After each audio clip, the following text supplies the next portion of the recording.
2016. My son was diagnosed as epileptic in March of 2016. He was having seizures. We put him on medication, got that all under control, and did not have a seizure for 6 months. And then just after his 16th birthday, he had a seizure and he drowned in the bath.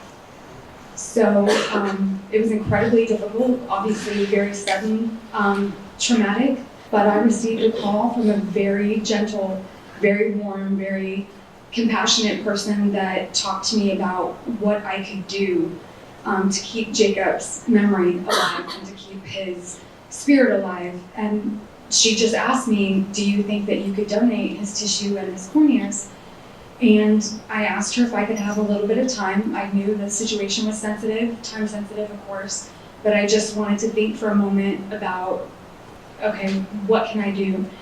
And so I did, and I called her back, and they explained the whole process to me and explained how many people he could help and how he could make such a difference. And I had no idea that tissue and cornea could go so far.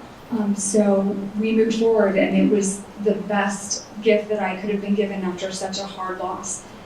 Every day it fills my heart with a little bit of hope from a place that's very empty from losing him. So it gives me something to know that he moves on, he lives on in others. One of the new initiatives that we started with the funding as well, besides adding more personnel, was also this ex utero collection program, which we plan to roll out very soon. So what this involves is the collections, as I mentioned on the top, they're primarily done by a physician that cannulates the vein. So what we're going to be able to do now is add personnel to some of the hospitals where we would take the placenta and the cord and then what we call milk the placenta to get as much blood and as many cells as possible. So it's like anything else, the higher the volume, the more cells that we can have that they can be used for larger patients. So also with the Optias, we're doing some new patient initiatives, and one of them is we're expanding services to provide cells for other application like personalized medicine. And so we are continuously hooking up the patient to the Optia and getting a cell product here, as you can see to the far right. And we're looking at the cells inside of that product and using some of those cells, particularly T cells or MNCs, to be used for personalized medicine. Currently, we're partnering with a company called Dendreon, who is focused on helping prostate cancer patients in need from stage 1 all the way to metastatic prostate cancer.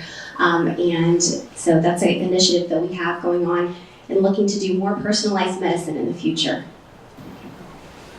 For this slide, I'm just going to illustrate our bird tissue collection program. It's also it's still considered a fairly new initiative, although we have been collecting for 2 years. The first year we collected about 250 placentas, the second year about 500.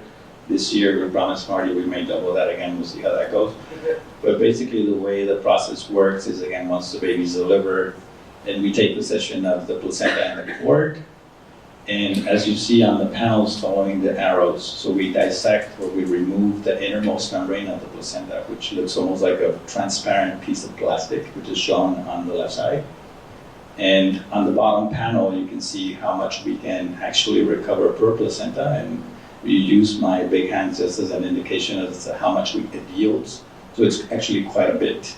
So we can yield very large patches that could potentially treat many, many wounds.